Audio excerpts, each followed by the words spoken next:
Hi, Dr. James here again from Integrated Physicians Medical Group. So I want to talk to you today about many of the procedures that you may have undergone and why they may or may not have worked. And we're going to be brief about this, but hopefully thorough enough for you to understand. So a lot of patients come to us and they've had physical therapy, or they've had epidurals, or they've had facet injections, or they've had chiropractic care, and they've done a lot of things and they've seen a lot of very good practitioners, and they just didn't get the result. Or the result that they got, maybe it was temporary, maybe it was a day, maybe it was a week, and maybe you're experiencing that very thing, that you're running out of ideas because you've been to all these different doctors who've done many different therapies that seem to work, but they didn't really have any long-lasting effect.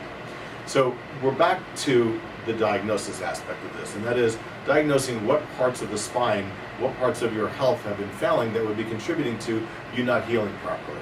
So what we find often is that what's happened is that you've had different treatments in isolation. Sometimes when we combine all of those treatments, we get a stupendous result. Let's give you an example. So for instance, somebody has a disc problem, but also has facet arthropathy that's causing them their pain. Well, sometimes what we need to do is decompress the spine from the front, but do maybe some injections in the back, facet block injections in the back. Now, a lot of patients have said, well, I've had facet injections and they haven't worked. We use them to give us a therapeutic window to restore function to the front of the spine that actually takes the pressure off of those facet joints. So if you're just going to inject the facet joint in and of itself, sometimes that can give just temporary relief because it's reducing the inflammation to the joint, but it's not reducing the reason why the body's even shifted its weight onto that joint and why that joint is inflamed. Does that make sense?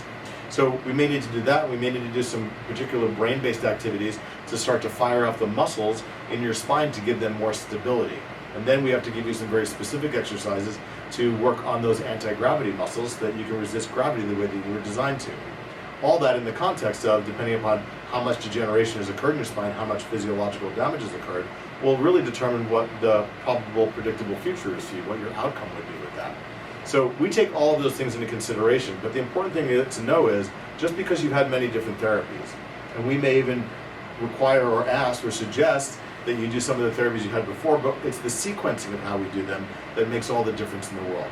You combine that with looking at you metabolically and maybe looking at certain dietary aspects that may be changing it, and you may be very, very surprised and very delighted to get a result that you weren't able to get before because somebody finally understood the totality of your body, how all these systems integrate, and when you address all the different tissues that are malfunctioning, that's when you stick the key in the lock and the door opens up for you to a better life.